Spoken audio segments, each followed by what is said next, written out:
BNP হচ্ছে জন্মগতভাবে একটা মুনাফিকের দল। মোল্লা রুসিলায় সিন্নি খাইলো, কিন্তু মোল্লা এখনো পর্যন্ত চিনতে পারলো না। আমাদের যে সকল ভাইয়েরা আজকে অনশনে বসেছে, ইসলামী ছাত্র শিবিরের পক্ষ থেকে এই অনশনের সাথে সম্পূর্ণ একাত্মতা আমরা পোষণ করছি।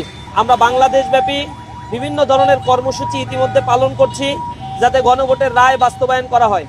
বিএনপি হচ্ছে জন্মগতভাবে একটা মুনাফিকের দল। এই মুনাফিকের দল বারবার মুনাফিকি করে ক্ষমতায় আসে, কিন্তু তারা যে কথা দেয় সে কথা তারা রাখে না। এর আগে আপনারা দেখেছেন 96 সালে তারা যখন তত্ত্বাবধায়ক সরকারের কথা বলেছিল, কিন্তু তত্ত্বাবধায়ক সরকারের বেনিফিশিয়ারি হয়ে ক্ষমতায় এসে সেই তত্ত্বাবধায়ক সরকার না দিয়ে একচেটিয়া দলীয় অধীনে নির্বাচন দিয়েছিল। 18 দিনও তারা পরবর্তীতে টিকতে পারে নাই। তত্ত্বাবধায়ক সরকারের অধীনে নির্বাচন দিয়ে তাদের লেজ গুটিয়ে পালিয়ে যেতে হয়েছিল। সেই বিএনপি যখন নির্বাচনের আগে তারা গণভোটের কথা বলেছিল, গণভোটে হ্যাঁ রায়ের পক্ষে তাদের চেয়ারপারসন ক্যাম্পেইন করেছে, কিন্তু এই হ্যাঁ ভোটের রায় এখন বাস্তবায়নের ক্ষেত্রে তাদের গড়িমসি সংসদের অধিবেশনে নির্ধারিত 3 মাসের সময়সীমা ইতিমধ্যেই অতিবাহিত হয়েছে, কিন্তু তারা এতে কর্ণপাত করছে না।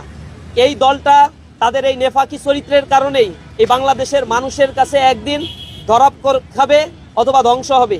আপনারা জানেন যে এই দলের উৎপত্তি হয়েছে এই গণভোটের মাধ্যমে।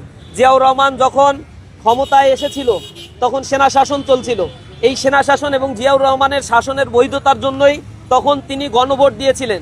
সেই গণভোটে জিয়াউর রহমান নীতি আদর্শের প্রতি যারা একমত তাদেরকে হ্যাঁ ভোট দেওয়ার জন্য বলা হয়েছিল। বাংলাদেশের তৎকালীন সময় অধিকাংশ মানুষই ছিল অশিক্ষিত বা দারিদ্র্য সীমার নিচে বসবাসকারী মানুষ।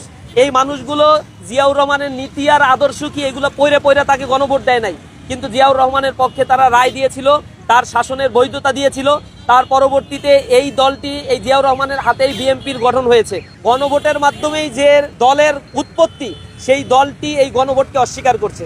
এমনই একটা কপাল খারাপ এই বাংলাদেশের জনগণের, যে যারাই ক্ষমতায় আসে তারাই হচ্ছে ক্ষমতার মোহে মসনদে বসে মনে করে এই ক্ষমতা তাদেরকে কুক্ষিগত করে রাখতে পারবে, চিরস্থায়ী তারা থাকতে পারবে। মোল্লা রুসিলায় সিন্নি খাইলো, কিন্তু মোল্লা এখনো পর্যন্ত চিনতে পারলো না।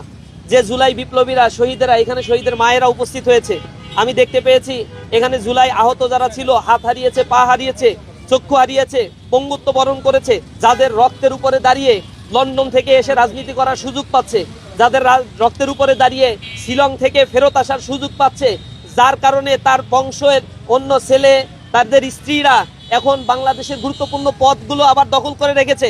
তাদের মনে রাখা উচিত ছিল এই জুলাই বিপ্লবটা সংগঠিত হয়েছিল বৈষম্য বিরোধী আন্দোলনের একটা প্ল্যাটফর্মের উপরে দাঁড়িয়ে, যাদের কথা ছিল এই সমাজে আর কোনো বৈষম্য থাকবে না।